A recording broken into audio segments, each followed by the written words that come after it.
Hey, you got your chocolate and my peanut butter. Peanut butter on my chocolate.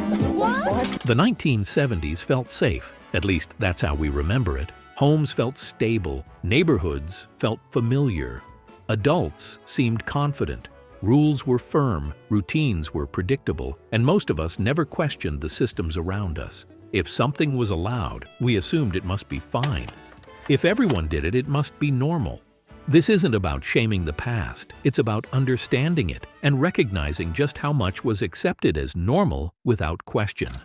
Number 1. Kid car safety, or the lack of it. In the 1970s, kids rode in cars however there happened to be space. There were no booster seats, no 5-point harnesses, and very little concern about how a child was positioned in the vehicle. You sat on someone's lap, leaned against the door, sprawled across the back seat, or knelt on the seat to watch the road ahead. Sometimes you rode in the front, sometimes in the back, and sometimes in places that weren't even meant for passengers at all. Seatbelts existed, but wearing them was inconsistent, especially for children. Parents might remind you once, or only on long trips, or not at all. The belief was simple and deeply ingrained. Careful driving was the real safety measure. If the adult behind the wheel was experienced and attentive, that was considered protection enough.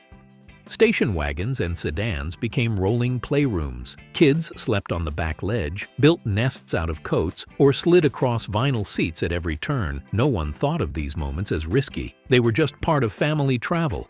Accidents were something that happened to other people, not something to plan for. What stands out now is how completely normal it all felt. There were no public service announcements warning parents, no pediatric recommendations taped to refrigerator doors. Car safety wasn't framed as a child-specific issue yet. It was an adult responsibility handled by instinct, not equipment.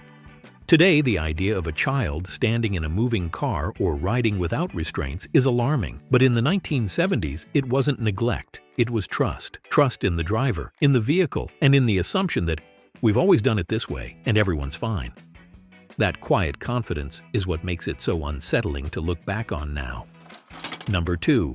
Smoking sections in restaurants and planes.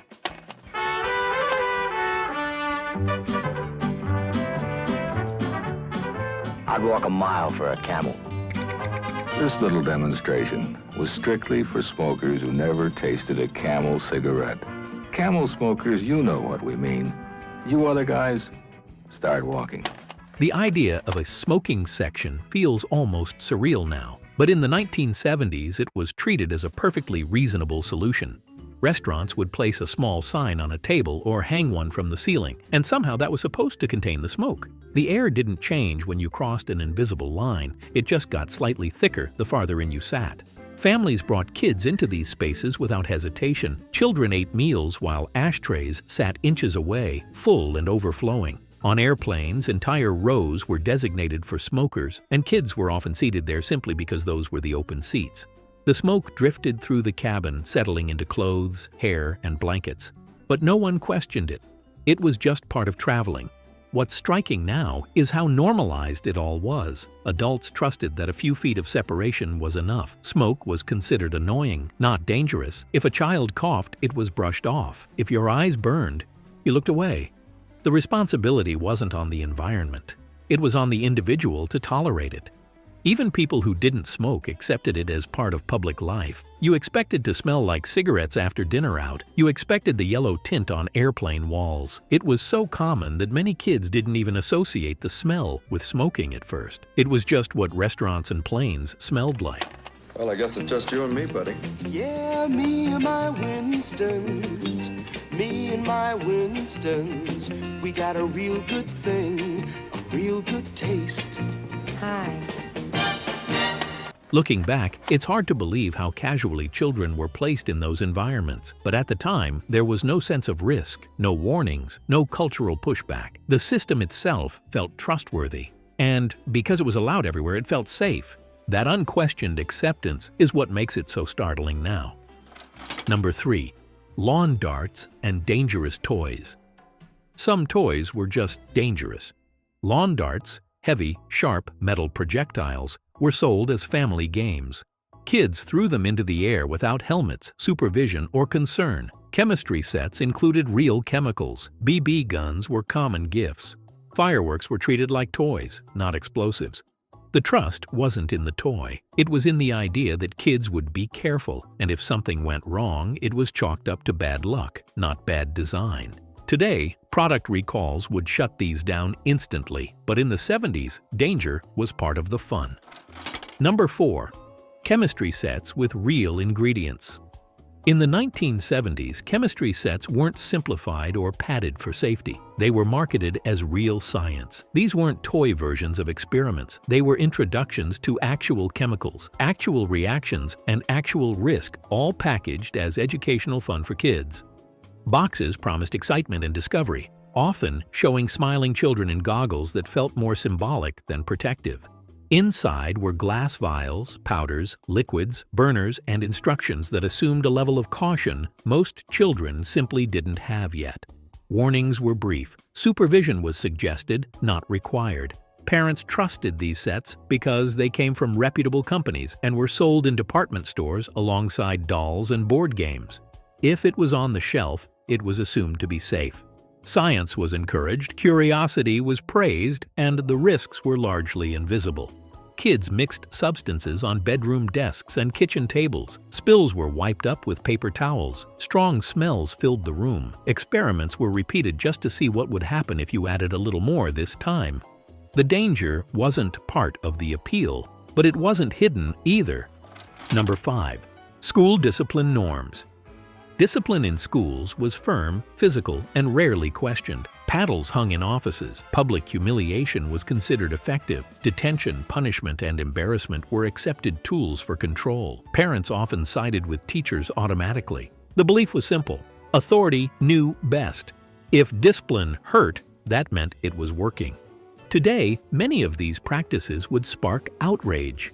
Back then, they were seen as necessary for order. If this brought back memories or made you say, "How did we survive?" make sure you're subscribed here on YouTube or following us on Facebook for more deep dives into everyday life from the past.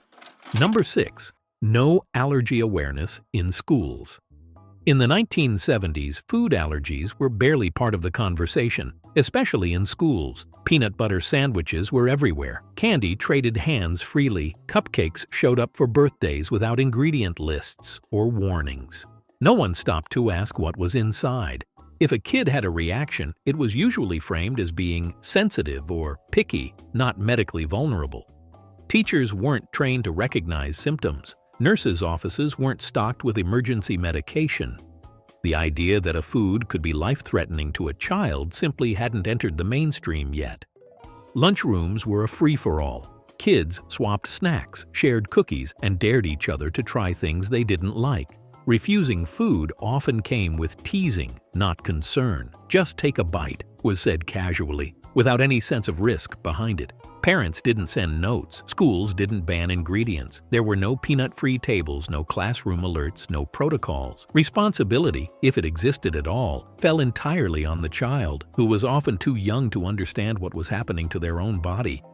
What's striking now is how much trust was placed in normalcy. If something was common, it was assumed to be safe. And because most kids were fine, the system never adjusted for the ones who weren't. Looking back, it's not that people didn't care. They just didn't know. And that lack of awareness shaped school life in ways that feel unimaginable today. Number 7. Open flame and fireworks for kids.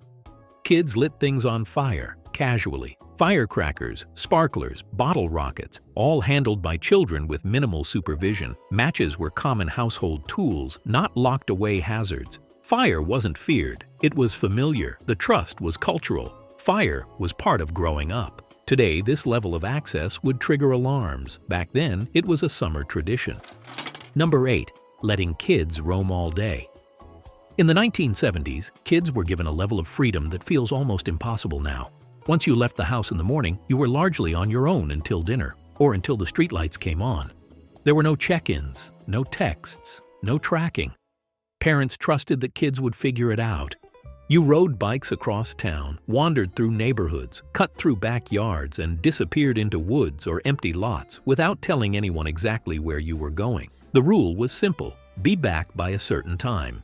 Everything in between was yours to manage. If something went wrong, you were expected to handle it. You walked home hurt. You knocked on a stranger's door for help. You figured out how to get unlost. The idea of calling home wasn't always possible, and it wasn't expected. That freedom was rooted in trust. Trust in the community. Trust in other adults. Trust that kids were resilient enough to navigate the world without constant supervision. And because everyone lived this way, it felt safe, even normal. Looking back now, it's startling how little oversight there was. But at the time, independence wasn't considered risky, it was considered healthy. Number 9. Ads targeted directly at kids. Advertising spoke directly to children, unapologetically. Cartoons were surrounded by commercials pushing sugar, toys, and adult behaviors that blurred lines. Cigarette brands sponsored sports. Alcohol ads aired during family programming. Modern advertising rules exist because of what came before. And tell us in the comments which one of these shocked you the most, or which one you lived through without a second thought. Chances are someone else remembers it exactly the same way. Number 10. Medicine directions and labeling. Read the label on any of these leading pain relievers advertised for temporary relief of minor arthritic pain. You'll find only Bayer-timed release aspirin makes this promise. 2 tablets when needed to relieve minor arthritic pain at bedtime work while you sleep to help you wake without morning stiffness. Medicine labels were vague. Dosages were flexible. Side effects were minimized or ignored. Aspirin was given to kids without concern. Parents trusted brand names more than instructions. The belief was that if it was sold in a store, it must be safe. Welcome to the cold and flu season. You felt a cold or flu coming on this morning. Now you're really achy and feverish. Take Bayer aspirin. For aches and fever, what's in Bayer is what doctors recommend most. 100% pure aspirin, nothing more. That's what's in Bayer aspirin. Today, warnings cover entire packages. Back then, trust filled in the gaps. The 1970s weren't reckless. They were trusting. People trusted systems, products, authority, and tradition. Safety wasn't ignored. It was simply defined differently, and that trust created the warm, familiar world many of us remember, along with risks we only recognize now. Understanding that balance helps us see the decade clearly, not as better or worse, but as a moment shaped by what people knew at the time.